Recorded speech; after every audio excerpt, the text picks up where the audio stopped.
I will never again refer to any athlete at the Power 5 Division I level as a student athlete. From now on, I will refer to them as an athlete student because that's exactly what they are. We just need to all keep it real and call it exactly what it is, a spade is spade.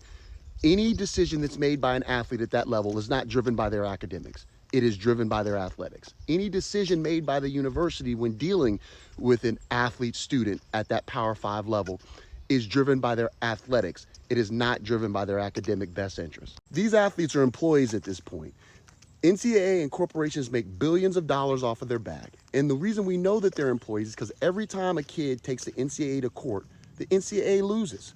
They lose because a judge looks at the law and they look at the case that the kids are bringing up and they say, what you're doing, NCAA, is not legal, it's immoral, it's unethical, so I'm going to side with the kid and give them huge settlements. Hubbard versus NCAA, House versus NCAA, the O'Bannon versus NCAA. You can look up the court cases for yourself. I could go on and on and on. I'm not going to give you a history lesson.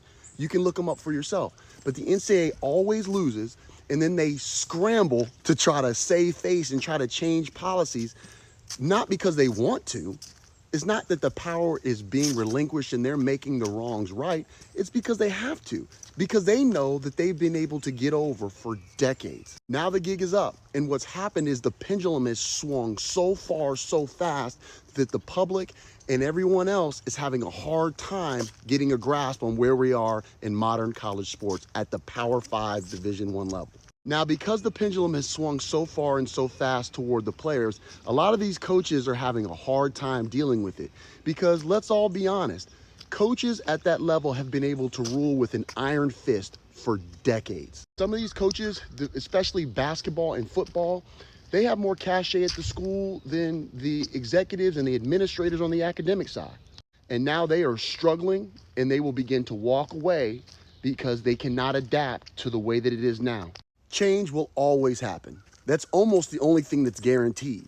If you know anything about history, that's how it works. There's revolutionaries that kind of initiate the change or help be a catalyst during change. Then there's people that are in the middle that accept the change. And then there's people that refuse to change, refuse to evolve, want to hang on to the past. You can call them traditionalists, you can call them antiquated, you can call them whatever you want.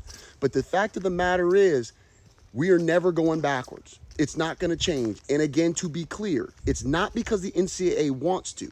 Power is rarely ever relinquished. It's taken. And that's what has happened. It has been taken because of all of the court cases, all of the grievances that have been brought up in court, and the NCAA continues to lose, so they've been left no other choice. Now, is all this change a good thing or a bad thing? I'll leave that up for you to decide. Let me know in the comments.